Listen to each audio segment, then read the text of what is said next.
tardes a todas, a todos. Y nada, insistir en que no solo preguntas, sino comentarios. Yo esperaría escuchar qué pasa en las realidades de ustedes respecto de este tema del que yo voy a exponer. Así que no solo preguntas para responder, sino comentarios para compartir. Bueno, antes que nada quiero agradecer, por supuesto, a la Defensoría del Público y a Cintia la invitación para compartir con ustedes algunas reflexiones sobre el modo en que la concentración de medios de comunicación afecta a los derechos de expresarse, a los derechos de informarse de grandes mayorías sociales. Además, realmente celebro la realización de esta conferencia en nuestro país. Tal vez se me ocurrió pensar que cuando se decidió que Argentina fuera sede del encuentro, no se preveía que nos encontraríamos en momentos tan críticos para el ejercicio de esos derechos como los que estamos viviendo en nuestro país. Por eso, desde ya, quiero decir que mis palabras de hoy van a estar marcadas por la necesidad de hacer visibles las voces que quieren ser acalladas en este país. Esas voces que la Ley de Servicios de Comunicación Audiovisual, una ley que fue elaborada participativamente, aprobada en 2009 por una gran mayoría parlamentaria y que hoy ha sido derogada parcialmente por decretos del actual gobierno, había posibilitado que comenzaran a expresarse desde la condición de público de los medios. Esa condición consustancial, esa condición propia, típica, diría, de nuestra pertenencia a sociedades mediatizadas y que ustedes, quienes se congregan en esta conferencia, asumen como objetos de sus trabajos, de sus intervenciones, de su compromiso. Pero más allá de esa marca inevitable que van a tener mis palabras, mi reflexión buscará generalizar la cuestión, porque son muchas, muchísimas, las realidades nacionales en las cuales solo unas pocas voces, unos pocos temas, unas pocas miradas se despliegan en el espacio público. Esa instancia en la cual y a través de la cual la sociedad se muestra, se presenta y se representa ante sí misma y cuya pluralidad es imprescindible para la vida democrática. Esas voces que buscan pronunciarse por encima, por debajo o junto al monocor de hablar de los medios concentrados, se escuchan acá en este país desde hace algunos años en las audiencias organizadas por la Defensoría del Público en diferentes regiones. El año pasado, esas audiencias tuvieron una orientación específica. Convocaron a la población a expresarse acerca de las representaciones que los medios audiovisuales construyen sobre diferentes sectores sociales y sobre las temáticas que les involucran. En una de esas audiencias, la correspondiente a la provincia de Buenos Aires, un grupo de adolescentes y una de las profesoras de la escuela a la que asisten en una localidad que se llama Trenquelauquen, participaron para hablar de Estamos Todos Bien. Ese es el nombre de un noticiero comunitario que producen junto con un espacio de comunicación popular del municipio y que difunden a través del canal público local. Candelaria Gómez tiene 16 años. Presenta a ese grupo en el que participa diciendo lo siguiente: la idea fue mostrar nuestro barrio, nuestra escuela, nuestra forma de vida, nuestra propia realidad, porque no nos sentíamos identificados con lo que mostraban los medios de nosotros. Leticia, su profesora, apelando a un texto de un reconocido pensador latinoamericano de la comunicación, Jesús Martín Barbero, precisa la intención que les animó. Lo que nosotros nos proponíamos, dice la profesora, era la posibilidad de narrar, y precisa que narrar, como dice Barbero, es contar, pero además ser tenidos en cuenta. Ser tenidos en cuenta implica, entre otras cosas, según el citado texto de Barbero, contar en las decisiones que nos afectan, y ello depende, destaca el autor, de la capacidad que tengan nuestros relatos para dar cuenta de la tensión entre lo que somos y lo que queremos ser. Los jóvenes no estaban presentes en la pantalla del canal público que finalmente acogió el programa que producen, y tampoco estaban presentes en el sistema de televisión por cable que abastece la ciudad, un canal que fue objeto, desde que se aprobó la Ley de Servicios de Comunicación Audiovisual, de numerosos reclamos del público por no cumplir las disposiciones que le exigían al canal la inclusión de señales para ampliar la variedad informativa. Algo que lamentablemente ya no va a poder reclamarse ahora, porque la televisión por cable ha sido decretada por el actual gobierno como no siendo un servicio de televisión. Esa ausencia que les impedía a los jóvenes en buena medida construir el discurso que le permitiera pensarse, diseñar el querer ser, como lo expresaba Leticia, la profesora. Ella decía, en Trenquelauquen, los jóvenes consumen muchísimo las noticias de Capital, es decir, de aquí, de los canales de la ciudad de Buenos Aires.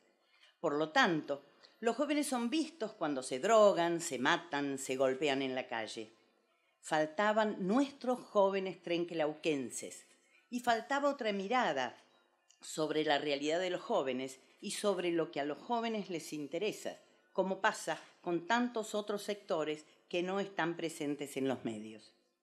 Entonces, a partir de eso, pensamos en la posibilidad de realizar un noticiero comunitario. Los chicos se comprometieron con esa idea, pero dice la profesora, fue muy difícil para ellos empezar a pensar en una noticia que no fuera la noticia a la que estaban habituados ver. Incluso para los adultos es difícil pensar la noticia desde otro lugar que no sea la violencia, por ejemplo. Y finaliza diciendo, una vez que pudimos empezar a pensar, y quiero hacer énfasis en este empezar a pensar, empezamos a trabajar en la producción. En medio de un sistema comunicacional que impregna casi sin resquicios la cotidianeidad, prometiendo de manera incesante el saber sobre sí mismos y sobre los demás, poder empezar a pensar remite a la necesidad de provocar cierto silencio, remite al distanciamiento que esos jóvenes tuvieron que hacer con relación a las imágenes y a los datos provistos por los medios que consumían para poder contar y contarse de un modo diferente y así construir el relato a partir del cual querían ser tenidos en cuenta. Esa necesidad de este grupo de jóvenes asoma de diferentes modos en cada una de las exposiciones que se produjeron en las audiencias desarrolladas por la Defensoría. La estereotipia que generan mayoritariamente los medios masivos es, sin duda, uno de los principales impedimentos para que diversos sectores se sientan representados por sus discursos. En el primer panel de esta mañana se aludió al modo en que los medios pueden producir estereotipos y estigmatizaciones en relación con los refugiados y los migrantes, por ejemplo. En nuestro caso, los adultos mayores, incluso nombrados afectivamente como abuelos, rechazaban en esas audiencias el espejo que les ofrecen para verse solo como improductivos, pasivos, débiles, dependientes de los demás. Las mujeres rechazan las construcciones que las identifican con roles clásicos, diseñados desde una larga historia de subordinación. Las mujeres de a pie, dijo una de ellas, las mujeres de todos los días y las de todos los espacios, no nos sentimos representadas en los medios masivos de comunicación. Decimos que los medios masivos de comunicación no nos ven a las mujeres, sino a partir de los estereotipos que construyen, amparados en la cultura patriarcal que a pesar de las leyes vigentes, sigue reproduciéndose de manera cotidiana. Eso manifestaban las integrantes de una fundación, la Fundación Tramando de Paraná, una ciudad de una provincia cercana, quienes dan un paso más al vincular la producción de estereotipos con el ocultamiento de derechos conquistados y de injusticias culturales, para emplear la noción acuñada por Nancy Fraser, que han comenzado a superarse. La heterosexualidad como único modo de validación identitaria, el trabajo doméstico como función obligatoria e indelegable, son, para ese grupo de mujeres, algunos ejemplos del desconocimiento de luchas y logros. Y ese desconocimiento de luchas y logros equivale a debilitar los avances alcanzados. Pero lo que ellas critican desborda los límites nacionales.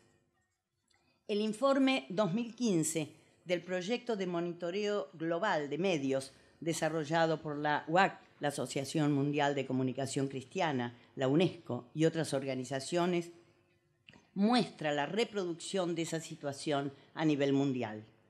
El informe da cuenta del uso de estereotipos por parte de los medios para representar a las mujeres, reconoce su invisibilización y además plantea de qué modo en las noticias en las que ellas son protagonistas se recurre generalmente a atributos emocionales o físicos más que a los intelectuales o referidos a su pensamiento y opinión. En relación con ello, vale recordar, como lo hace la propia Fraser, las implicancias que adquieren ese tipo de representaciones distorsionadas y que Charles Taylor vincula a la cuestión del reconocimiento. Taylor plantea que un individuo o un grupo de personas puede sufrir un verdadero daño, una auténtica deformación, si la gente o la sociedad que lo rodean le muestran como reflejo un cuadro limitativo o degradante o despreciable de sí mismo. El falso reconocimiento o la falta de reconocimiento puede causar daño, puede ser una forma de opresión que aprisione a alguien en un modo de ser falso, deformado y reducido. Por eso, dice Taylor, el reconocimiento debido no es solo una cortesía que debemos a los demás, es una necesidad humana vital. Son también del orden del reconocimiento las demandas que formularon en las audiencias diferentes grupos de trabajadores. Nuestros avances no existen. Nuestras acciones colectivas de construcción de la organización sindical o del fortalecimiento de nuestro propio puesto de trabajo como docentes y su lugar en la comunidad es totalmente invisibilizado. Eso dicen los integrantes del Sindicato Unificado de Trabajadores de la Educación de Buenos Aires.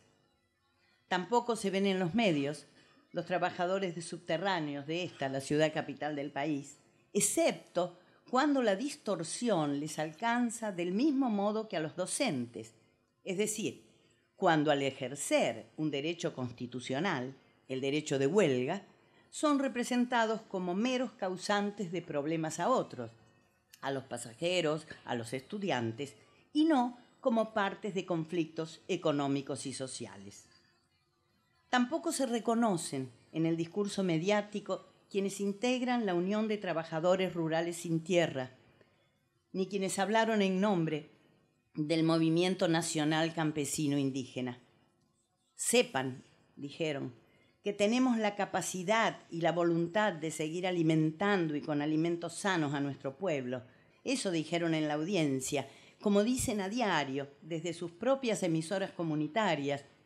creadas con esfuerzo, creadas con mucha constancia, porque en el resto de medios masivos están ausentes sus luchas y sus capacidades productivas.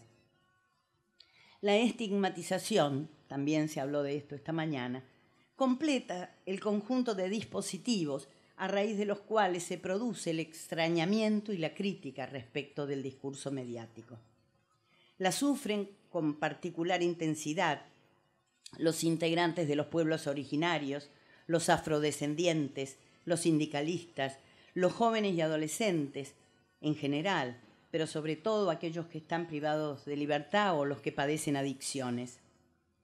Esos procedimientos discursivos constituyen, como manifestaron diversos actores, barreras para su reconocimiento público. Esos modos en que son hablados desde lugares comunes, desde tergiversaciones y clasificaciones lesivas para la propia dignidad, fueron señalados una y otra vez en las audiencias, dibujando, diría yo, un panorama comunicativo con escasas particularidades regionales.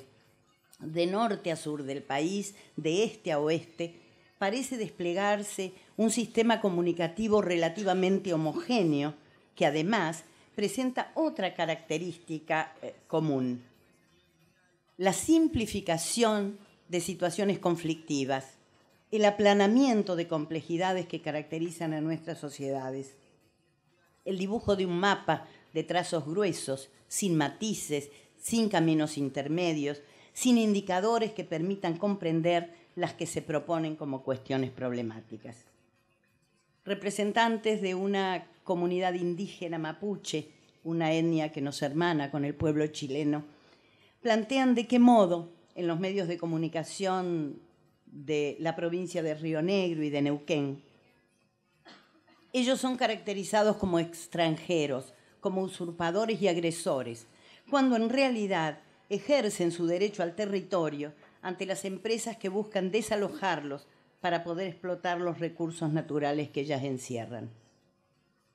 La representante de la corriente agraria nacional y popular de una de las provincias de nuestro norte, la provincia del Chaco,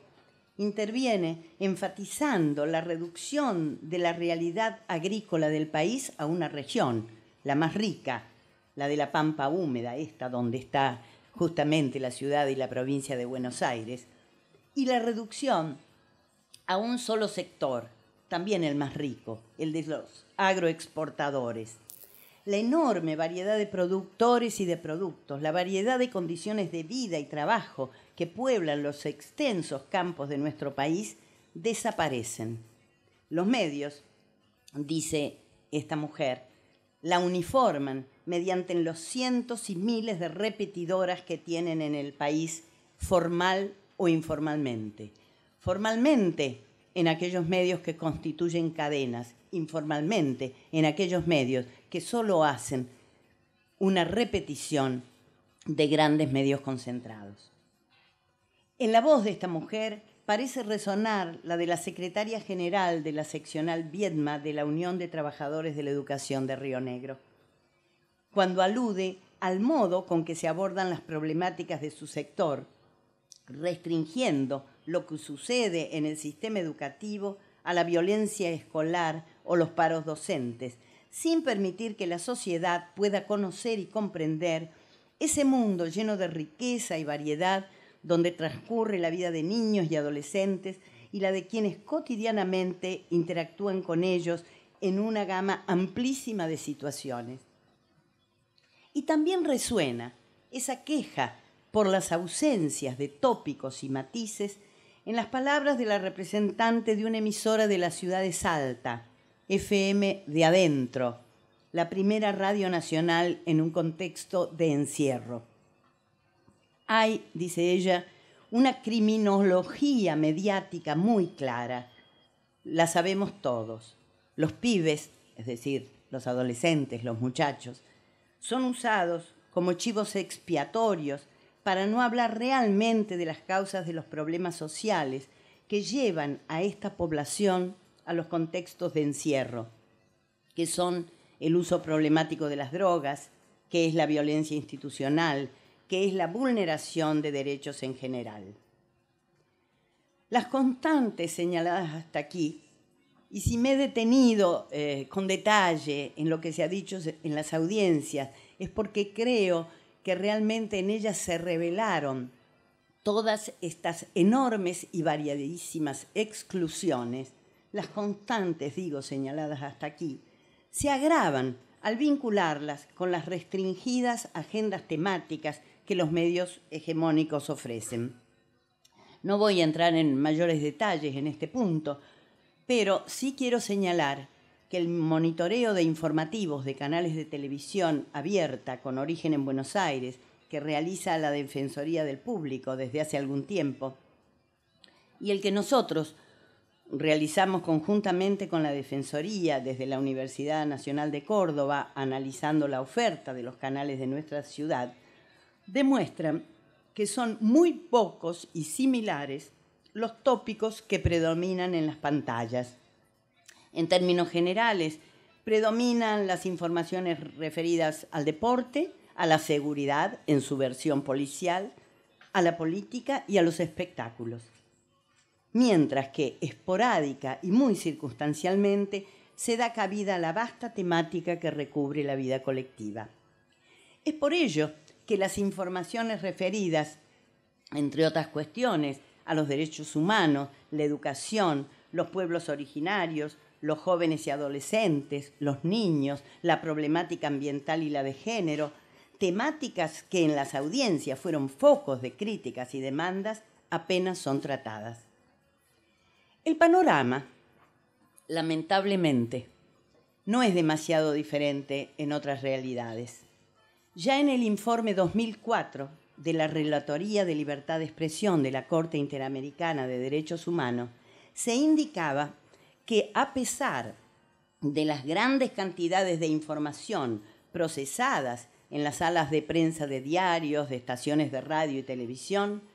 el público, en ciertos casos, tiene la impresión de leer, escuchar o ver los mismos titulares en todo lugar. En algunas ocasiones, planteaba el informe,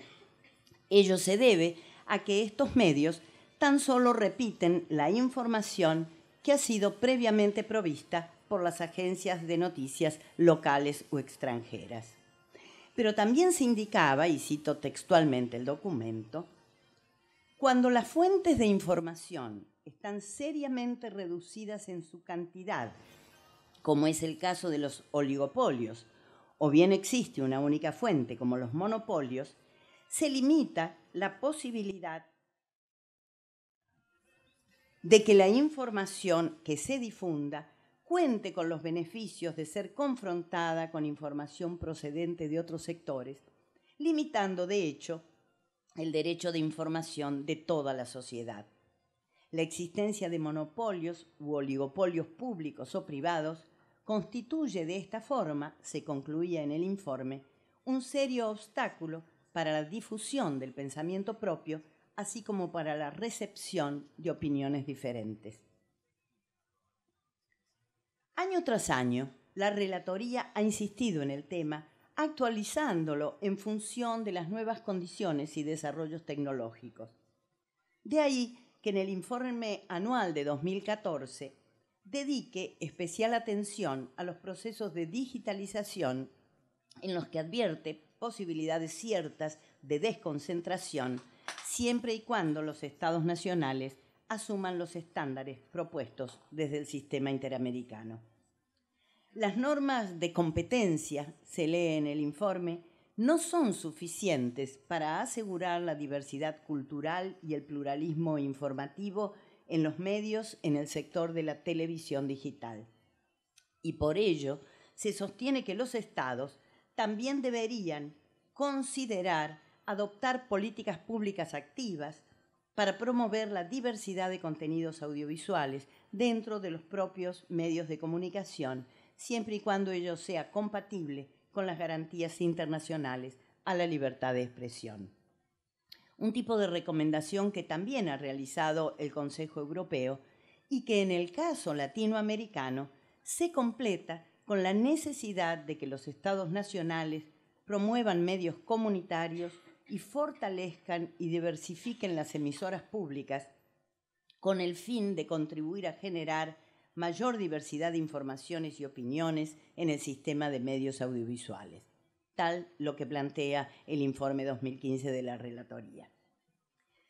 La concentración mediática que provoca la reiteración extendida de agendas, la multiplicación en espejo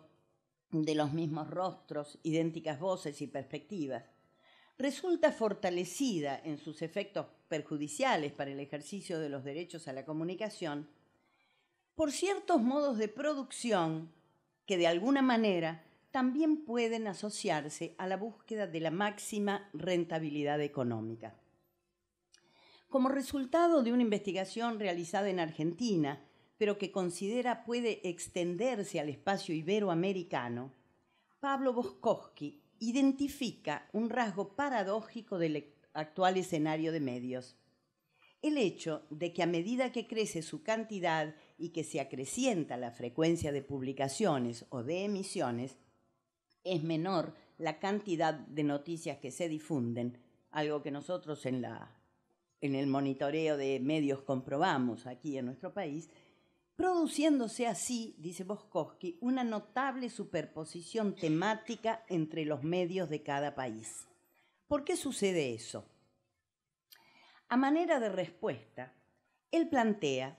que la industria periodística argentina comparte con la de otros países de Iberoamérica 3 rasgos claves.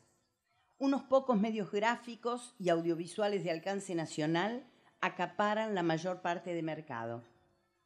Dichos medios suelen tener una presencia dominante en el espacio online y en los últimos años estos sitios online han incrementado notablemente la publicación constante de noticias de último momento. Esa permanente actualización noticiosa, señala Boscovsky, facilita el acceso permanente de un medio al contenido publicado por los demás, lo cual, a su vez, lleva a un aumento en los procesos de consenso en la formación de la agenda. Desde visiones académicas críticas, es frecuente afirmar que los medios de comunicación concentrados, cuyo fin es la reproducción del capital y del poder que él confiere para la reproducción de las ideas hegemónicas, excluyen deliberadamente de la agenda las cuestiones, problemas y puntos de vista que pueden poner en riesgo el orden de cosas establecido.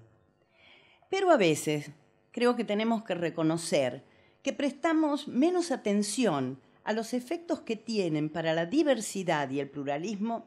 las lógicas mercantiles asociadas a ciertos desarrollos tecnológicos que han convertido la instantaneidad y la simultaneidad informativas en criterios de competitividad y calidad. Son esas lógicas y finalidades mercantiles las que llevan a los grupos concentrados de medios, como ha ocurrido en nuestro país, a resistir las políticas de regulación que en nuestro continente alentamos para que los públicos puedan verse y escucharse como lo que son: consumidores, espectadores, oyentes, televidentes, pero fundamentalmente individuos con derechos que no deben ni pueden resignarse. Llego así al punto con el que voy a cerrar esta intervención, aludiendo a una tensión que hace tiempo trabajamos desde el programa de estudios sobre comunicación y ciudadanía que dirijo en el Centro de Estudios Avanzados de la Universidad de Córdoba. La tensión entre la condición de público de los medios masivos de comunicación y la condición ciudadana. Una condición que, más allá de sus dimensiones netamente jurídicas, asumimos, como muchos pensadores latinoamericanos y de otros continentes, como un estado de conciencia y una práctica. Desde esa perspectiva, consideramos que la ciudadanía consiste en la irrupción en la esfera pública de unos sujetos que reconocen sus derechos y los demandan, no solo ante el Estado, sino ante el conjunto de poderes locales, nacionales y globales que los coartan y niegan. Como ustedes advierten, esa noción de ciudadanía es impensable por fuera de su dimensión comunicativa, porque el ciudadano solo se realiza en tanto expresa públicamente sus demandas y propuestas ante los iguales y posibles aliados, pero también ante sus antagonistas. En las sociedades mediatizadas, esa irrupción de la ciudadanía en el espacio público es imposible al margen de las tecnologías de información y los medios masivos. Pero ¿qué ocurre? Las voces que demandan y proponen desde situaciones de exclusión y desigualdad o desde perspectivas innovadoras y emancipatorias tienen que enfrentar condicionamientos y manipulaciones derivados de la lógica de los medios hegemónicos. Enfrentar, como lo dijeron con sus propias palabras, los participantes en las audiencias convocadas por la Defensoría, los estereotipos, el ocultamiento, la distorsión, la estigmatización, el silenciamiento de temas, el aplanamiento de las diferencias. La condición de públicos, producto de un proceso histórico de inclusión en la escena común mediante el cotidiano consumo de bienes simbólicos, ha naturalizado modos de saber y de disfrutar, modos de interactuar, modos de opinar y de debatir, modos de hablar, modos de ser hablados. Pero quiero señalar que ese hecho, esa modelación que realmente existe, ese condicionamiento, no es algo que voluntaristamente podamos desconocer o desear superar, como a veces se ha pretendido desde posiciones alternativistas. Para que el ejercicio del derecho a tener derechos en materia de comunicación sea posible, no se trata, a mi criterio, de optar por uno de los términos de la tensión entre la condición de públicos y la condición ciudadana, pretendiendo que así esa tensión puede desaparecer. Los ciudadanos de nuestro tiempo, esas figuras que se constituyen al emerger en la escena pública, cuando con su voz dicen al mundo que existen y que cuentan, no se despojan por eso del ropaje que los cubre como habitantes de una sociedad mediatizada. También desde la condición de públicos, desde los saberes comunicativos que esa condición implica, se muestran y relatan, dicen de sí mismos a otros, porque justamente no pensamos al público como inerme masa consumidora de medios.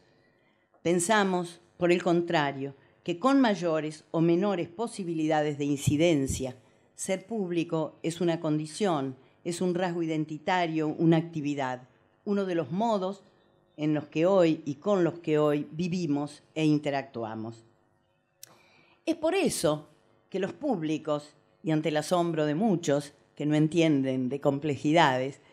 es por ello, digo, que los públicos siguen sintonizando en muchísimas ocasiones diferentes emisoras y canales que niegan sus voces y sus vidas, que los estigmatizan, que les brindan estereotipos. Claro que los siguen consumiendo. ¿Por qué? Porque no consumir esos medios equivale a quedar fuera de los cauces de la socialidad, quebrar lazos que nos constituyen culturalmente como comunidades. Sin embargo, cuando existen espacios donde el ser público no significa resignación, sino desafío crítico y posibilidad de participación,